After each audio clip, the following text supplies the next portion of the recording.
CM Revanth Reddy ప్రవేశపెట్టిన చారిత్రాత్మక పథకాలను ప్రజలు విస్తృతంగా ప్రచారం చేసి వచ్చే మున్సిపల్ ఎన్నికల్లో సత్తా చాటుదామని గజ్వేల్ వ్యవసాయ market committee vice chairman Sardar Khan పేర్కొన్నారు. ఆదివారం గజ్వేల్ ఏర్పాటు చేసిన కార్యక్రమంలో ఆయన మాట్లాడారు.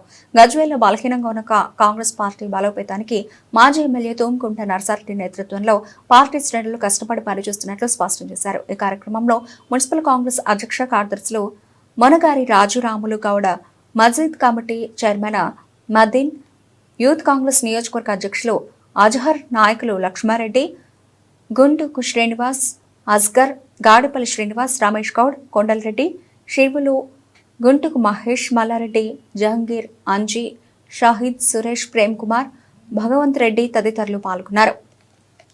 ఈరోజు గజ్వేల్ పట్టణ ముఖ్య కార్యకర్తల సమావేశం మన ప్రియతమ నాయకులు నర్సారెడ్డి గారి సూచన మేరకు నిర్వహించడం జరిగింది.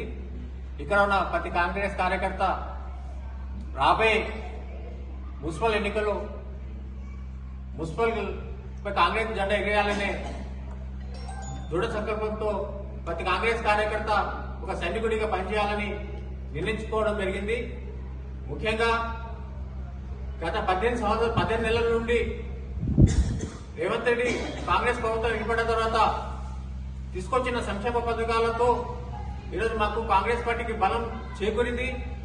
ఈరోజు ఎమ్మెల్యే ఎన్నికలలో పోల్చుకుంటే ఈరోజు ఎంపీ ఎన్నికల్లో మేము బలం రెట్టించలేదు.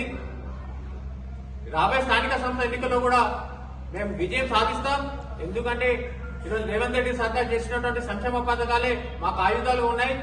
మరి ముఖ్యంగా నిన్ననే మంత్రుల సమావేశం ఏర్పాటు చేసుకుని బీసీ బడుగు బలహీన వర్గాల కొరకు స్థానిక సంస్థ ఎన్నికల్లో 40% రిజర్వేషన్ కల్పిస్తామని చెప్పడం జరిగింది. అంతేకాకుండా 10 ఏళ్ల నుండి నిరుపేదలకు రేషన్ కార్డు లేకపోతే ఈరోజు మా కాంగ్రెస్ పార్టీ ప్రభుత్వం ప్రతి ఒక్కరికి రేషన్ కార్డు ఇచ్చే ప్రక్రియ మొదలు పెట్టింది. అంతేకాకుండా రేషన్ లో కూడా సన్న బియ్యం ఇచ్చే కార్యక్రమం నిర్వహించడం జరుగుతుంది. ఇందిరమ్మ ఇళ్లను ఈరోజు కేటాయించడం జరిగింది.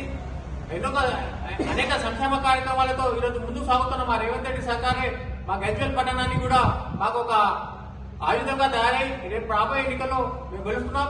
మా ఐక్యత చాటబోతున్నాం.